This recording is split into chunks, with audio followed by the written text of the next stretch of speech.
is this a dream? A nightmare?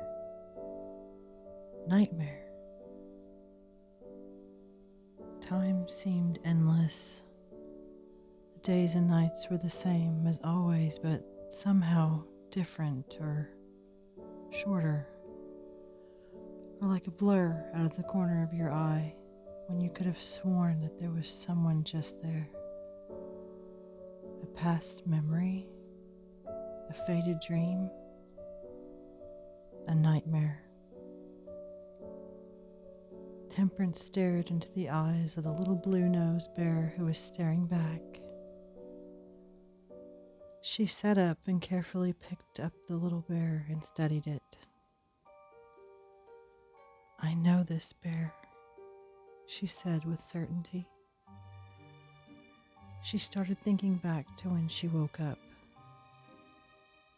The moon had talked to her and told her some words to say. What were the words, she thought. She remembered the small breeze Winter created the first time he flitted past her. "Dragon," she whispered. She thought she remembered walking here, to this tiny shack past the frozen pond. The children she saw in the daydream were so familiar, yet no one she'd ever met. She was confused. She looked down at her bare feet and whispered, "I'm not cold. I'm not cold." "Winter," she called out. "Winter," she called again, louder this time. She felt so strange, heavy but light at the same time. What is this? She thought to herself. Temperance stood up quickly, too quickly. She felt lightheaded. She dropped the bear and reached down quickly to pick him up, right back up again. She hugged him tightly to her chest as she walked toward the door. It looked different now. Just then she heard someone scream. She felt an icy chill wash over her. She forced herself to go outside and find out what it was. She could see the frozen pond in the distance. Temperance stepped off the porch to make her way back to the pond. But as she blinked, she found herself there. Something happened. It was the brother and the sister again.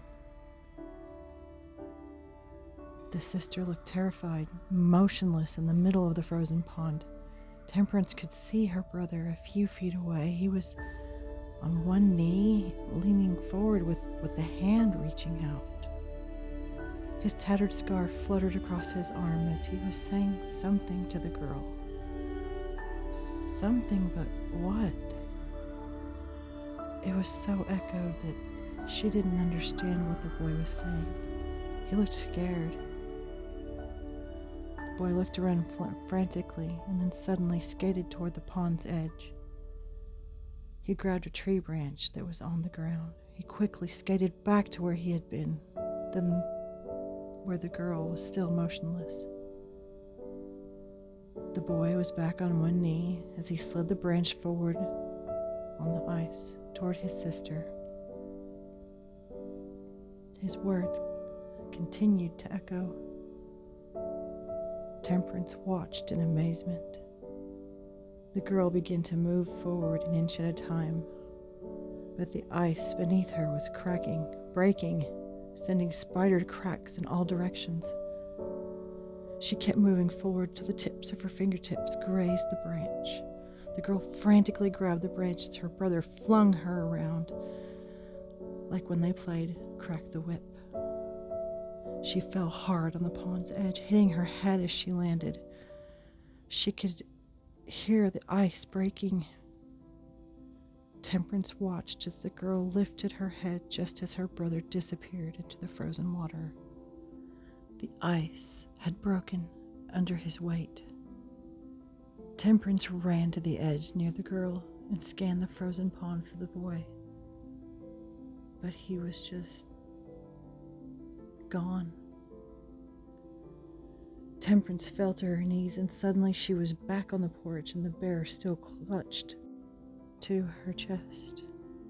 Winter flapped his wings in a nearby tree. She felt unsteady as she refocused her current surroundings. She shook her head. What happened? She thought to herself. He was there, and then he fell. He did, but it's so cold. How can he? Her thoughts trailed off as realization struck. Temperance stood up and held the little bear out in front of her. Your name is Binky Bear, she said to the little teddy. How do you know that? Asked Winter. Temperance shook her head and said, I don't know how, I just know. I also know that he belongs to that little girl, and I know it was a gift from her brother. I also know that he fell in that pond through that broken ice. She blinked, and suddenly it was dark again. The moon must be near. Temperance searched the dark sky and spotted her as she turned around, her moonbeams reaching out to touch everything. Seeing the moon made her feel somehow safer.